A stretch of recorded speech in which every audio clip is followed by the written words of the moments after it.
अखंड भारत में गरीब नवाज की मानव सेवा पर विचार गोष्ठी। उत्तर प्रदेश बदायूं। आपको बता दें, अखंड भारत में सूफी संत हजरत ख्वाजा मोइनुद्दीन चिश्ती उर्फ गरीब नवाज की मानव सेवा, अमन और भाईचारे के संदेश को लेकर एक भव्य विचार गोष्ठी का आयोजन किया गया। कार्यक्रम का आयोजन पूर्व जिला पंचायत सदस्य हाफिज इरफान द्वारा किया गया, जिसमें गंगाजमुनी तहजीब, हिंदू मुस्लिम एकता और इंसानियत का संदेश दिया गया। कार्यक्रम में मुख्य अतिथि के रूप में मौलाना डॉक्टर यासीन उस्मानी साहब मौजूद रहे। उन्होंने अपने संबोधन में कहा कि आज के दौर में इस तरह के आयोजनों की बेहद जरूरत है। उन्होंने कहा कि हजरत ख्वाजा गरीब नवाज हमारे देश की शान हैं, जिन्होंने बिना किसी भेदभाव के मानव सेवा, अमन, शांति और इत्तिहाद का पैगाम दिया।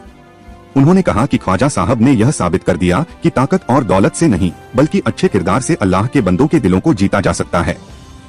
उनका संदेश था, एक बनो, नेक बनो, सबसे मोहब्बत करो, नफरत किसी से नहीं। कार्यक्रम आयोजक हाफिज इरफान ने कहा कि ख्वाजा गरीब नवाज भारतीय उपमहाद्वीप में भूख, शिक्षा और आश्रय के लिए पहला संगठित और जन आधारित अभियान चलाने वाले महापुरुष थे। उन्होंने अजमेर में लंगर की परंपरा शुरू की, जहां जाति, धर्म और हैसियत से ऊपर उठकर सभी को भोजन कराया जाता था। उस दौर में जब समाज ऊंच नीच में बंटा था, यह अपने आप में एक क्रांतिकारी कदम था। गुन्नौर जामा मस्जिद से आए मौलाना मुनफिक कादरी साहब ने कहा कि ख्वाजा साहब की खानकाह केवल इबादत की जगह नहीं, बल्कि इंसानियत की पाठशाला थी, जहां ईमानदारी, प्रेम, सहनशीलता और इंसाफ की शिक्षा दी जाती थी, वह भी बिना किसी भेदभाव के।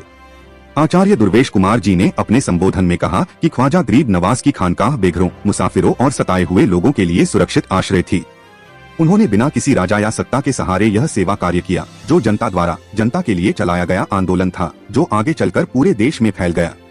पन्नालाल इंटर कॉलेज के प्रिंसिपल सुजीत सिंह जी ने प्रसन्नता व्यक्त करते हुए कहा कि उन्हें पहली बार किसी मस्जिद या मदरसा के कार्यक्रम में शामिल होने का अवसर मिला।